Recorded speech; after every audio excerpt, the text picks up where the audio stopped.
یہ مرزا کتنے خطرناک نظریات اور عقائد کو یہ ہماری نوجوان نسل کے اندر پھیلا رہا ہے، اس کا ادراک نہ تو ہماری نوجوان نسل کو ہو رہا ہے اور نہ اس کا ادراک عوام کو ہو رہا ہے۔ ایک بات ذہن کے اندر رکھ لیں، غیر مخصوص طریقے کے ساتھ خطرناک نظریات کا زہر، غلط عقائد کا زہر وہ ہماری نوجوان نسل کی رگوں میں ڈالا جا رہا ہے، اور نوجوان یہ سمجھتے ہیں کہ شاید وہ علمی کتابی ہے، قرآن و حدیث سے بات کرتا ہے۔ کسی بھی آدمی کی غلطی کو اس فن کا جو ماہر ہوتا ہے وہ پکڑ سکتا ہے، ڈاکٹر کی غلطی کو ڈاکٹر پکڑ سکتا ہے، انجینئر کی غلطی کو انجینئر پکڑ سکتا ہے، کوئی عام آدمی نہیں پکڑ سکتا۔ ہمیشہ ڈاکٹر کی غلطی کو ڈاکٹر پکڑے گا۔ میں ایک مثال دے دیتا ہوں آپ کے سامنے۔ اگر کسی آدمی کی گاڑی کے اندر کوئی فالٹ پیدا ہو جائے، اب اس فالٹ کو دور کرنے کے دو طریقے ہیں۔ فالٹ کو دور کرنے کا ایک طریقہ تو یہ کہ مکینک اس کو جینون طریقے کے ساتھ ٹھیک کر دے، اور دوسرا طریقہ اس فالٹ کو دور کرنے کا یہ ہے کہ وہ جگاڑ لگا دے۔ اگر وہ جگاڑ لگا کر دے دے گا تو وقتی طور پر وہ گاڑی ٹھیک تو ہو جائے گی، لیکن اس جگاڑ کو کون سمجھے گا؟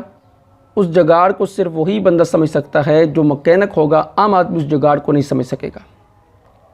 اسی طرح یہ تو ایک خطرناک نظریات اور غلط نظریات کا زہر ہماری نوجوان نسل کے رگوں میں، ان کے ذہن کے اندر ڈالا جا رہا ہے۔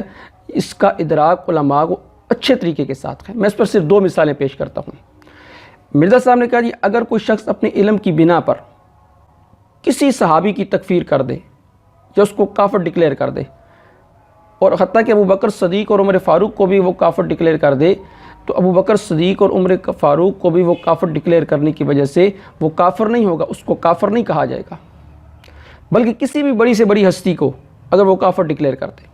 یہ میں آپ کو ایک کرٹیکل ایشو سمجھانے لگا ہوں۔ آج کی ڈیٹ میں بھی اگر کوئی کسی صحابی کو اپنے علم کی بنیاد پہ کافر بھی ڈکلیئر کر دے، وہ یہ سمجھے کہ میرے نزدیک وہ کافر تھا، تو اس سے یہ نہیں ہوگا کہ ہم اس کی تکفیر کریں گے۔ اس تک جو روایتیں پہنچی ہیں وہ یہی سمجھتا ہے۔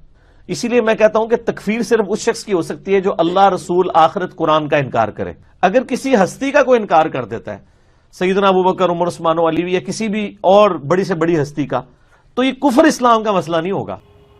اب آپ خود بتائیں کہ مرزا صاحب کون سا نظریہ آپ کے ذہن میں ڈالنا چاہ رہے ہیں؟ یعنی اگر کوئی بندہ کسی صحابی کو کافر کہہ دے وہ کافر نہیں، اگر کسی بڑی سے بڑی ہستی کو وہ کافر کہہ دے وہ کافر نہیں اپنے علم کی بنا پر۔ اب آپ مجھے یہ بتائیں کہ صحابہ سے بڑی ہستی کون ہو سکتی ہے؟ وہ تو الفاظ ہماری زبان پر آئیں، ہماری زبان لرزتی ہے کہ صحابہ سے بڑی ہستی پھر کون ہے کہ جس کو کافر ڈکلیئر کر دیا جائے تو بندہ کافر نہیں ہوتا؟ پھر صحابی کو کافر ڈکلیئر کر دیا جائے تو بندہ کافر نہیں ہوتا۔ میں اس پر آپ کو ایک مثال دیتا ہوں۔ فتاوی بدیعیہ، اس میں یہ لکھا ہوا ہے کہ یہ فتاوی عزیزیہ ہے، اس میں شاہ عبدالعزیز محدث دہلوی رحمہ اللہ تعالی نے عبارت نقل کی ہے کہ من انکر امامت ابی بکر رضی اللہ تعالی عنہ، جس نے ابو بکر صدیق رضی اللہ تعالی عنہ کی امامت کا انکار کیا۔ بات سمجھنے والی ہے کہ جس نے ابو بکر صدیق رضی اللہ تعالی عنہ کے اسلام کا نہیں، امامت کا انکار کیا، فرمایا فہو کافر، وہ کافر ہے۔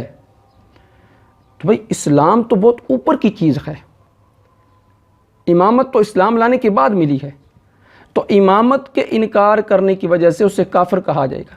بلکہ محمد بن یوسف غرمانی رحمہ اللہ تعالی، ان سے پوچھا گیا کہ یہ بتائیں کہ اگر کوئی شخص ابو بکر صدیق کو برا کہے، کافر نہیں برا کہے، تو فرمایا وہ کافر ہے۔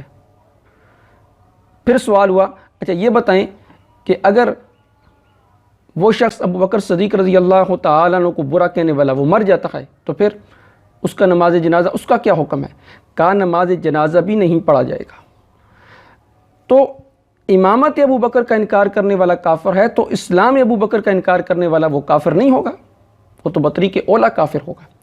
احناف کے نزدیک ابو بکر صدیق رضی اللہ تعالیٰ کو برا کہنے والا کافر ہے، شوافی کے نزدیک برا کہنے والا کافر ہے۔ امام احمد بن حنبل رحمہ اللہ تعالیٰ جو بہت بڑے محدث گزرے ہیں، فرماتے ہیں وہ کافر نہیں بلکہ وہ تو زندیق ہے۔ امام احمد بن حنبل تو اس کو زندیق کہتے ہیں۔ تو ایک طرف تو مرزا صاحب نے یہ نظریہ عوام الناس یعنی نوجوان نسل کے ذہن کے اندر ڈالا کہ اگر کوئی شخص اپنے علم کی بنا پر ابو بکر صدیق اور عمر فاروق کو کافر ڈکلیئر بھی کر دے تو اس کو کافر نہیں کہا جائے گا۔ لیکن دوسری طرف کیا کہتے ہیں کہ قادیانی اس لیے کافر ہیں کہ وہ ہمیں کافر کہتے ہیں، اور اگر ہمیں وہ اس لیے ہم ان کو کافر کہتے ہیں، اگر ہمیں وہ کافر کہنا چھوڑ دیں تو ہم ان کو کافر کہنا چھوڑ دیں گے۔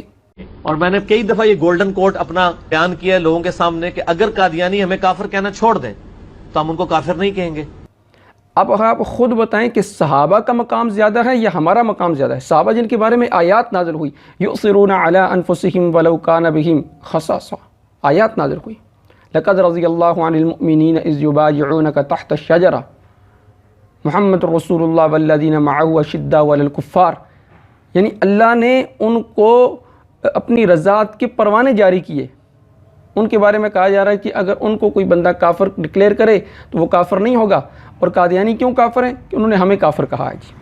تو گویا کہ یہ بتلانا چاہ رہے ہیں کہ ہمارا درجہ وہ صحابہ کے درجے سے زیادہ ہو گیا کہ وہ ہمیں کافر کہتے ہیں، اس لیے ہم ان کو کافر کہتے ہیں، اگر وہ ہمیں کافر کہنا چھوڑ دیں تو ہم ان کو کافر کہنا چھوڑ دیں گے۔ تو یہ فلسفہ یہ عوام کے ذہنوں میں اور نوجوان نسل کے ذہنوں میں ڈالا جا رہا ہے۔ اب آپ خود بتائیں کہ یہ خطرناک نظریات نہیں تو اور کیا ہے؟